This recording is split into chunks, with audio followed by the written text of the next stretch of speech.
Hello students, welcome to my YouTube family. तो पिछले कुछ वीडियो में हमने डिस्कस किया था कि क्रिस्टल फील्ड ट्विस्टिंग कैसे हो रहा है ऑक्टाहेड्रल कॉम्प्लेक्स में एंड टेट्राहेड्रल कॉम्प्लेक्स में।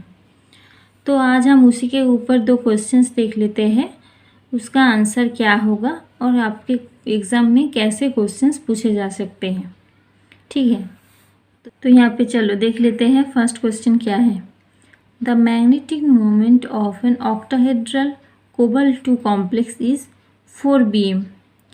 What is the electronic configuration of cobalt-2 in this complex?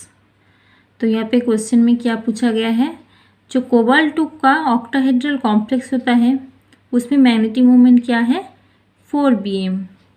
तो इसका मतलब इसका इलेक्ट्रॉनिक कॉन्फ़िगरेशन क्या होगा। Give reasons of your answer. तो ठीक है स्टूडेंट्स, क्वेश्चन समझ में आए होंगे। अब देखो इसका आंसर देख लेते हैं। देखो कोबाल्ट-2 इज़ क्या, D7 सिस्टम। कोबाल्ट-2 क्या है, D7 system. In octahedral geometry two possibilities of electronic arrangements are. देखो ऑक्टाहेड्रल कॉम्प्लेक्स में दो तरह के पॉसिबिलिटी हो सकते हैं इलेक्ट्रॉनिक अरेंजमेंट में। एक हो सकते हैं लो स्पिन कॉम्प्लेक्स में, एक हो सकते हैं हाई स्पिन कॉम्प्लेक्स में।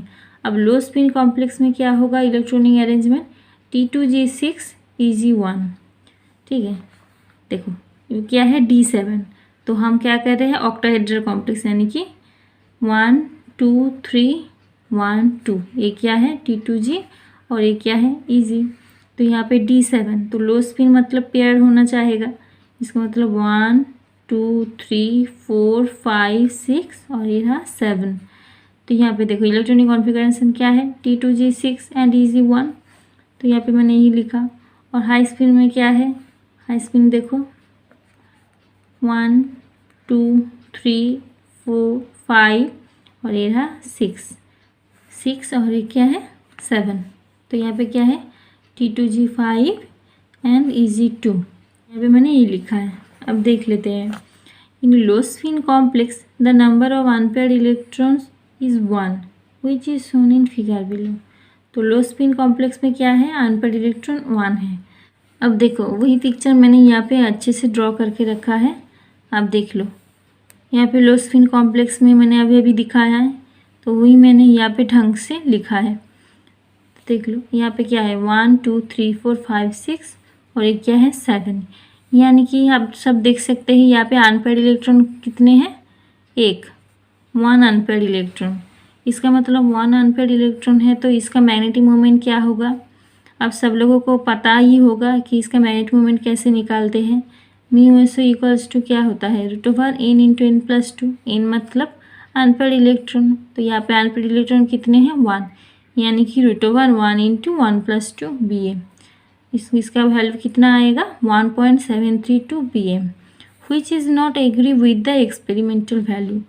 ये क्या है, जो क्वेश्चन में पूछा गया था जी, जो वैल्यू दिया गया है उससे ये इक्वल नहीं है। क्वेश्चन देखो, क्वेश्चन में कितना बोला गया था, क्वेश्चन में बोला गया था 4 pm और यहाँ पे लो स्पिन कॉम्प्लेक्स में कितना निकाल रहा है हमने 1.732 bm। इसका मतलब ये इलेक्ट्रॉनिक कॉन्फ़िगरेशन नहीं होगा। अब देखो हाई स्पिन कॉम्प्लेक्स में भी देख लेते हैं। तो इन high spin complex number of unpaired electron is 3 which is shown in figure below. अब देखो हाई स्पिन कॉम्प्लेक्स में देखो यहाँ पे इलेक्ट्रॉनिक अरेंजमेंट देख सकते हो, तो देख के आप समझ सकते हो कि यहाँ पे अनपेयर्ड इलेक्ट्रॉन कितने हैं 1 2 3। तो 3 अनपेयर्ड इलेक्ट्रॉन, इसका मतलब इसका मैग्नेटिक मोमेंट क्या आएगा। तो देखो μSO इक्वल्स टू √3 × 3+2 bm, यानी कि कितना आएगा 3.9 bm, which is agree with experimental value. जो एक्सपेरिमेंट का वैल्यू है वो क्या था 4 bm, तो उससे काफ़ी ज़्यादा करीब है ये वैल्यू। इसका मतलब द इलेक्ट्रॉनिक कॉन्फ़िगरेशन ऑफ कोबाल्ट-2 इज क्या होगा T2G5 Eg2। इसका मतलब कोबाल्ट-2 कॉम्प्लेक्स क्या होगा, हाई स्पिन कॉम्प्लेक्स में होगा, तभी ये इलेक्ट्रॉनिक कॉन्फ़िगरेशन देखा, तो यही हमें निकालना था। अब चलो नेक्स्ट क्वेश्चन देख लेते हैं। नेक्स्ट क्वेश्चन क्या है, both nickel 4 and cobalt 3 are D6 system but K2NiF6 is diamagnetic while K3COF6 is paramagnetic explain in light of CFT।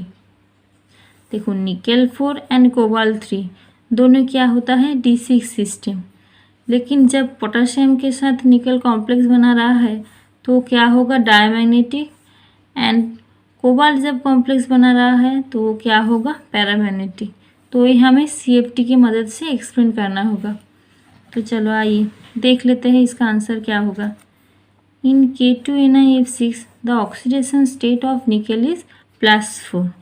तो यही हमें क्वेश्चन में बोला ही गया है कि ऑक्सीडेशन स्टेट तो यहाँ पे दिया गया है, बाकी आप निकाल भी सकते हैं यहाँ पे। तो निकेल का क्या है +4 विच इज़ वेरी हाई। तो ऑक्सीडेशन स्टेट क्या है +4, +4 मतलब इसका ऑक्सीडेशन स्टेट का वैल्यू बहुत हाई है। The coordination number of nickel +4 is 6। यहाँ पे निकेल का कोऑर्डिनेशन नंबर क्या है 6 फ्लोराइड आयन के साथ जुड़ रहा है, यानी कि 6। Therefore nickel F6 NiF6 whole 2- is an octahedral complex. Though F- is a weak field ligand, but due to the higher oxidation state of the metal ion, it forms a low spin octahedral complex and favors the formation of spin pairing। देखो हम क्या जानते थे कि जब weak field ligand जुड़ते हैं metal ion के साथ तो क्या बनाता है हाई स्पिन कॉम्प्लेक्स, लेकिन यहाँ पे F- वीक फील्ड लिगेंड होने के बावजूद ये क्या बना रहा है लो स्पिन कॉम्प्लेक्स। क्यों बना रहा है, क्योंकि निकेल का जो ऑक्सीडेशन स्टेट है वो क्या है बहुत ज़्यादा है। तो हम पहले से ही जानते हैं कि ऑक्सीडेशन स्टेट इंक्रीजेस डेल वैल्यू इंक्रीजेस। जब ऑक्सीडेशन स्टेट इंक्रीज कर रहा है तो डेल वैल्यू भी इंक्रीज कर रहा है। इसका मतलब तो यहाँ पे हाई ऑक्सीडेशन स्टेट के कारण ये क्या बनाएगा लो spin complex and favours of formation off spin pairing. Low spin complex मतलब वो क्या होगा इलेक्ट्रॉन्स को पेयर होने में मदद करेगा, यानी कि यहाँ पे स्पिन पेयरिंग होगा। तो यहाँ पे अब देख लेते हैं इसका इलेक्ट्रॉनिक अरेंजमेंट कैसे होगा। तो nickel 4 is 3D6 system, so the electronic arrangement will be T2G6 Eg0 instead of T2G4 Eg2। T2G4 Eg2 क्या है, अगर ये हाई स्पिन कॉम्प्लेक्स बनाता तो होता T2G4 Eg2। क्या है ये फ्लोराइड आयन क्या था वीक फील्ड लिगेंड। देखो यहाँ पे फ्लोराइड आयन के कारण ये क्या बनाता हाई स्पिन कॉम्प्लेक्स, मगर क्या हो लेकिन यहाँ पे निकेल का ऑक्सीडेशन स्टेट क्या है 4+4, इसीलिए क्या बना रहा है हाई स्पिन कॉम्प्लेक्स नहीं बनाएगा, क्या बनाएगा लो स्पिन कॉम्प्लेक्स, जिसका इलेक्ट्रॉनिक कॉन्फ़िगरेशन क्या आएगा T2G6 Eg0। देखो यहाँ पे देखो क्या है, यहाँ पे मैंने स्ट्रक्चर ड्रॉ कर लिया है तो आपको दिखा रहा हूँ। ये क्या है 1 2 3 4 5 6। तो यहाँ पे स्पिन पेयरिंग फेवर्स कर रहा है, इसलिए क्या होगा इलेक्ट्रॉन सारे पेयर्ड अप हो जाएगा। तो यहाँ पे देखो जो अनपेयर्ड इलेक्ट्रॉन है कहीं पे दिख रहा है अनपेयर्ड इलेक्ट्रॉन कहीं पर भी नहीं है, यह पे सारे इलेक्ट्रॉन क्या है पेयर्ड है। इसका मतलब क्या है इस कॉम्प्लेक्स डायमैग्नेटिक। तो ये हमें प्रूव करना था, क्वेश्चन में यही बोला गया है कि ये जो कॉम्प्लेक्स है ये क्या होगा diamagnetic. So we can see that there is no unpaired electron in this complex, so this complex salt is diamagnetic। अब नेक्स्ट वाला देख लेते हैं। नेक्स्ट वाला क्या था K3COF6। The F- ion is a weak field ligand and the oxidation state of cobalt is +3 which is not so much high। तो यहाँ पे देखो यहाँ पर भी लिगेंड सेम ही है फ्लोराइड आयन, ये वीक फील्ड लिगेंड है। तो यहाँ पर ये क्या बनाएगा हाई स्पिन कॉम्प्लेक्स। क्यों बना रहा है, क्योंकि यहाँ पे कोबाल्ट का जो ऑक्सीडेशन स्टेट है +3 है, वो क्या है इतना ज़्यादा हाई नहीं है कि इसका ये लो स्पिन कॉम्प्लेक्स बना सके, इसलिए क्या बना रहा है high spin complex. Therefore the spin pairing is not favoured. तो यहाँ पर देखो कोबाल्ट क्या है D6 system, so the electronic arrangement will be T2G4 Eg2 instead of T2G6 Eg0। तो यहाँ पे इलेक्ट्रॉनिक कॉन्फ़िगरेशन क्या होगा T2G4 Eg2। वहाँ पे जो हो रहा था यहाँ पे ठीक उसका ऑपोजिट हो रहा है। तो यहाँ पे इलेक्ट्रॉनिक कॉन्फ़िगरेशन क्या होगा T2G4 Eg2। तो यहाँ पे देखो आप इलेक्ट्रॉन्स की अरेंजमेंट कैसे हो रहा है। तो ये क्या है T2G, तो यहाँ पे देखो 1 2 3 4 5 एंड देन यहाँ पे 6। यानी कि यहाँ पे अनपेड इलेक्ट्रॉन कितने हैं आपको साफ साफ दिखाई दे रहा है 1 2 3 4, यानी कि 4 अनपेड इलेक्ट्रॉन। 4 अनपेड इलेक्ट्रॉन मतलब क्या है, इसका मैग्नेटिक मोमेंट है, यानी कि ये क्या है, paramagnetic. The number of unpaired electrons is 4, therefore the complex salt K3COF6 is paramagnetic. तो यही हमें निकालना था कि ये कॉम्प्लेक्स क्या होगा, पैरामैग्नेटिक।